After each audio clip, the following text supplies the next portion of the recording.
Welcome to the Next News Network. I'm Gary Franchi. Joining me now for the special web edition is World Bank whistleblower Karen Hudes. She's one of many of a coalition of whistleblowers who are making waves across the planet. She's joining me now in studio. Karen, welcome to the program. Thanks for having me on, Gary. Karen, just before we went to air, we were discussing the global corruption, the global syndicate, the bankers. Who are these people? Who are the individuals? Who are the puppet masters pulling the strings of the bankers? Well, because you had mentioned the Jesuits in a previous interview, so I'm intrigued as to know where's the connection to the Jesuit order, as well as through the Vatican and beyond. There's many secret societies in the world. Many people speak of the Illuminati and the Masonic orders, the Order of the Garter, many of these super elite organizations that operate in secrecy. So I know I've named a few already, but if you could help us elaborate on these points, who are the people pulling the strings? Well, do you remember when there were ghettos and you had something called a Judenrat that were the ones that would draw up the lists of the Jews that were going to get exported the next day? Do you remember how that system worked? Well, it was a little before my time, but history would dictate what happened in those ghettos. So elaborate, These were traitors to their people who were helping because they thought they were going to save themselves. That's maybe why they did that, but it doesn't matter what their motives were.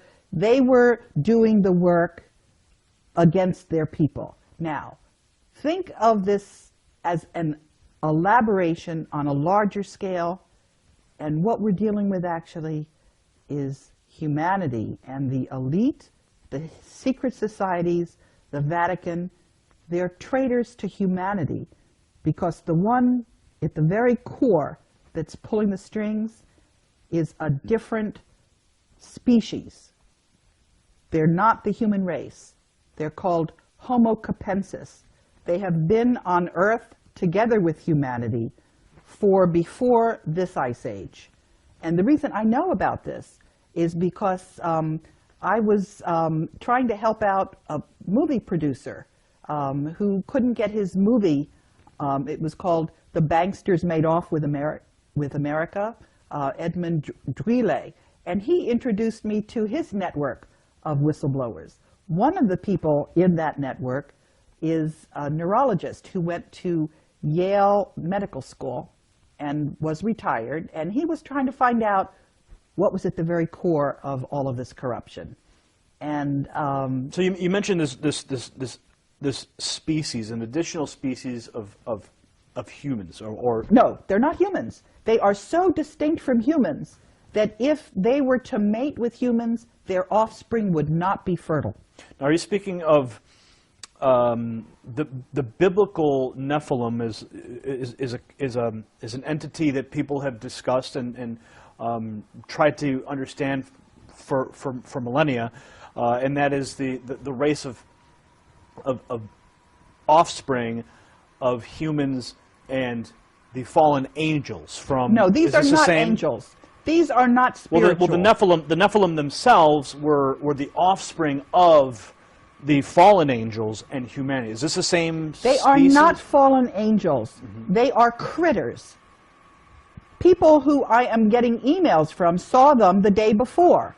They look just like human beings, except they have these big skulls. And that is why in the Vatican you see these crazy meters, is what they're called. And that's why the very first Jew, Moses, wore one of those things, because he was one of those Homo capensis as well. We have DNA samples of them. And the reason we know this is because it was in the papyri of one of the pyramids. I found this out from from the internet. But what is really remarkable, actually, is that we have had so much evidence, and we haven't had any studies into it. If you look at the archaeology, there is a civilization off the coast because the sea level has risen by 400 meters. But what do we know about this ancient pre-Ice Age civilization? We do have a map that's left over from there because it shows the coastline of Antarctica before the ice froze on it. And it's following that landmass perfectly. So what we have is we have evidence. There's also evidence in South Africa. There are a lot of these skulls that you find. And what You're speaking of the elongated skulls that have been found in graves, and even some of the skeletons found with these are in fact giant people. That is something different. No, I'm not talking about that. I'm talking about a large skull. The elongated skull, the elongated cranium. Some are in Peru. Some are elongated. But in other places, they're just round like pumpkins. And the individuals that were seen in Egypt, I've seen drawings of what their skulls looked like. It was just massive, much larger than human being skulls. And also, you know, in a human skull, there's something they call the parietal, where it's in 3 different segments. This critter doesn't have those separations. It's just So you're saying that this specific species of individuals is occupying the Vatican and functioning through the Jesuit order? Yes, but they're also working in the banks in Portugal, because one of the people who saw this, you know, in Saturday Night Live, there was a broadcast of something called the Coneheads. So that's a slang word for them, although my mother refers to them as the boneheads. But they're alive and running around and doing all kinds of mischief. Now, some people might find the information that you're presenting right now to be completely, some people might say it's completely crazy. What do you say to those people who are watching this right now going, I don't believe a word of it? I would say you need to read the articles that Ed Spencer has sent me. You need to look at the skulls in the museums. You need to read the DNA studies. And you need also to think about what kind of motive the human beings might have for being traitors to their species.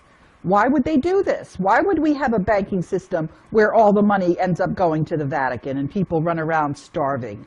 Why would we have, for example, if you look at what the actual teachings of Jesus Christ were, as opposed to when you had translations and various things happened and got put in there. And as some of the whistleblowers have been discussing this, information, articles on Homo capensis have disappeared from the internet. They've been taken down. And other critics who, I don't know why they're getting all the coverage they are, and they've been getting features in Wikipedia. Let me talk a little bit about Wikipedia. Sure, okay? sure. I had an experience with Wikipedia because I got involved in trying to edit the biography on Robert Zoellick, who was the World Bank president.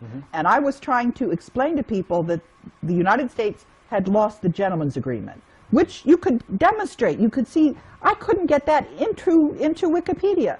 They were clearly being controlled by this group that that is controlling all the capital markets. So do you and think that these same people were preventing your Wikipedia edits? Yes, and what I'm trying to say is that this person who was attacking the information on Homo capensis had a big, long article featuring her on Wikipedia. So I know who Wikipedia is. I know whose interests Wikipedia serves. And when somebody who's just starting out gets a big write-up, I know what that really means.